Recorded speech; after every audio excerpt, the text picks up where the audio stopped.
ഒരമ്മ പെറ്റാളിയന്മാരെ പോലെ തെണ്ടി തിരിഞ്ഞ് നടക്കുന്നുണ്ടല്ലേ. ഒരേ ഒരു വ്യത്യാസമേ ഉള്ളൂ, മഞ്ഞക്കാലും കറുത്ത കാലും. അപ്പോൾ നമ്മുടെ എല്ലാ പ്രിയപ്പെട്ട സുഹൃത്തുക്കൾക്കും ക്വാക്ക് ഫാമിലേക്ക് ഒരിക്കൽ കൂടി സ്വാഗതം. അപ്പോൾ ഈ കാണുന്ന പൂവൻകുട്ടന്മാരെ കുറച്ച് പേരെ നമ്മൾ ഇവിടുന്ന് മാറ്റാൻ പോവുകയാണ്. മാറ്റാൻ പോവുക എന്ന് പറയുമ്പോഴത്തേക്ക് ആവശ്യക്കാർക്ക് വിറ്റൊഴിവാക്കാൻ പോവുകയാണ്. വേറെ ഒന്നും കൊണ്ടില്ല, നമ്മുടെ കരിങ്കോഴി പിള്ളേരും അതോടൊപ്പം തന്നെ വേറെ കുറച്ച് പൂവൻകുട്ടന്മാരും വളർന്നു വരുന്നുണ്ട്, നേരത്തെ ഉള്ള ആൾക്കാരും വളർന്നു വരുന്നുണ്ട്. അപ്പോൾ ഇവരെ എല്ലാവരെയും കൂടെ മാനേജ് ചെയ്തുകൊണ്ട് പോകുക എന്ന് പറയുന്നത് വളരെ ബുദ്ധിമുട്ടാണ്. ആർക്കും ഗുണം ചെയ്യത്തില്ല. ആഹാരം കിട്ടുന്നത് എല്ലാവർക്കും തികയത്തുമില്ല. എന്നാൽ ആരെങ്കിലുമൊക്കെ സൈസാവുമെന്ന് ചോദിച്ചാൽ അതാവത്തുമില്ല. അതുകൊണ്ട് നമ്മൾ കുറച്ച് പൂവൻകുട്ടന്മാരെ കൊടുക്കാമെന്ന് കരുതി. അങ്ങനെ പൂവൻകുട്ടന്മാരെ പിടിക്കാൻ വേണ്ടിയിട്ട് നമ്മൾ കഷ്ടപ്പെടുന്ന കുറച്ച് കഷ്ടപ്പാടുകളാണ് നിങ്ങൾ ഈ കണ്ടുകൊണ്ടിരിക്കുന്നത്. ഇവരെയൊക്കെ ഒരു വിധത്തിൽ പറഞ്ഞ് പറ്റിച്ച് തീറ്റയൊക്കെ ഇട്ട് അകത്തേക്ക് കയറ്റി ലോക്ക് ചെയ്തിട്ട് വേണം പിടിക്കാൻ. അല്ലാതെ ഇവർ ആരും കൂട്ടിൽ കയറുന്ന ഒരു സാഹചര്യമില്ല. കാര്യം എന്ന് പറയുന്നത് വേറെ ഒന്നും കൊണ്ടല്ല, ഓൾറെഡി എല്ലാ കൂട്ടിലും ആൾക്കാരായിട്ട് ഫില്ലായിട്ടിരിക്കുകയാണ്. അതുകൊണ്ട് പിന്നെ ഇവർക്ക് വേറെ വഴിയില്ലല്ലോ. കയറി കഴിഞ്ഞാൽ നല്ല രീതിക്ക് കൊത്തും കിട്ടും. അങ്ങനെ എന്തായാലും ഇവരെ ഒരു വിധത്തിലൊക്കെ പറഞ്ഞ് പറ്റിച്ച് നമ്മൾ തീറ്റയൊക്കെ ഇട്ട് കൊടുത്തിട്ട് ഇവരെയൊക്കെ പിടിച്ച് കൂട്ടിലിടുകയും ചെയ്തു.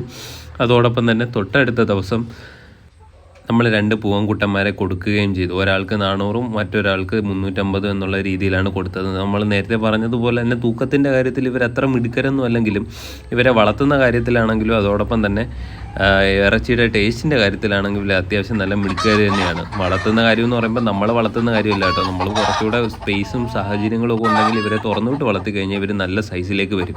വേറെ ഒന്നും കൊണ്ടല്ല, അങ്ങോട്ടും ഇങ്ങോട്ടും ബഹളം ഉണ്ടാക്കി നടക്കുമ്പോൾ തന്നെ കുറേയേറെ ഇവരുടെ എനർജി, അതായത് വളരാനുള്ള ഒരു ഊർജ്ജം അത് തീർന്നു പോകുന്നതുകൊണ്ടാണ് ഇവരധികം സൈസ് വയ്ക്കാത്തത്. അതോടൊപ്പം തന്നെ ഇത്രയും പേർക്ക് തീറ്റ കൊടുക്കുമ്പോൾ ചിലർക്കത് കിട്ടും, ചിലർക്കത് കിട്ടത്തില്ല. അങ്ങനത്തെ ചില പ്രശ്നങ്ങളാണ്. സ്ഥിരം കോഴികളെ വളർത്തുന്ന സുഹൃത്തുക്കളുണ്ടെങ്കിൽ നമുക്ക് മനസ്സിലാക്കാൻ പറ്റുന്നതാണ്. ഏറ്റവും ഉദാഹരണത്തിന് പറഞ്ഞു കഴിഞ്ഞാൽ 1-2 പൂവനുള്ളിടത്ത് നമ്മൾ അവർക്ക് നല്ല രീതിക്ക് തീറ്റയിട്ട് കൊടുത്ത് വളർത്തി കഴിഞ്ഞാൽ അവർ നല്ല സൈസിലേക്ക് വളർന്നു വരും. അതേസമയം കുറച്ചധികം പൂവനുണ്ടെങ്കിൽ എല്ലാവരും ഒന്നിച്ച് ഒരു സർക്കിളിൽ കിടക്കുകയാണെന്നുണ്ടെങ്കിൽ അവർ വളർന്ന സൈസിലേക്ക് വരാൻ സാധ്യത കുറവാണ്. തീർച്ചയായിട്ടും ഏറ്റവും കൂടുതൽ ആരോഗ്യമുള്ള ആൾ കൂടുതൽ തീറ്റ എടുക്കുകയും കുറച്ച് ആരോഗ്യമുള്ള ആൾക്ക് തീറ്റ കിട്ടാതെ ഇരിക്കുകയും ചെയ്യും. അങ്ങനെയാണ് ഒരു സംഭവം.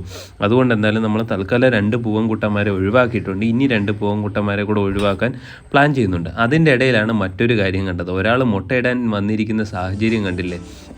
നിങ്ങൾക്ക് തോന്നുന്നുണ്ടാവും നമ്മളത് പിടിച്ചു വെച്ചതാണ്. ഒരു കാരണവശാലും പിടിച്ചു വെച്ചതല്ല, സ്വയമേ കയറി കണ്ണടച്ച് പാല് കുടിക്കുക എന്ന് പറയുന്ന പോലെ കവറിൽ കയറിയിരുന്ന് മുട്ടയിടുക എന്നുള്ളൊരു പുതിയ സ്ട്രാറ്റജിയാണെന്ന് തോന്നുന്നു. അപ്പം നമ്മുടെ കോഴിക്കുട്ടികളുടെ അടുത്ത വിശേഷമായി കാണുന്നത് വരെ നന്ദി, നമസ്കാരം. Thank you so much.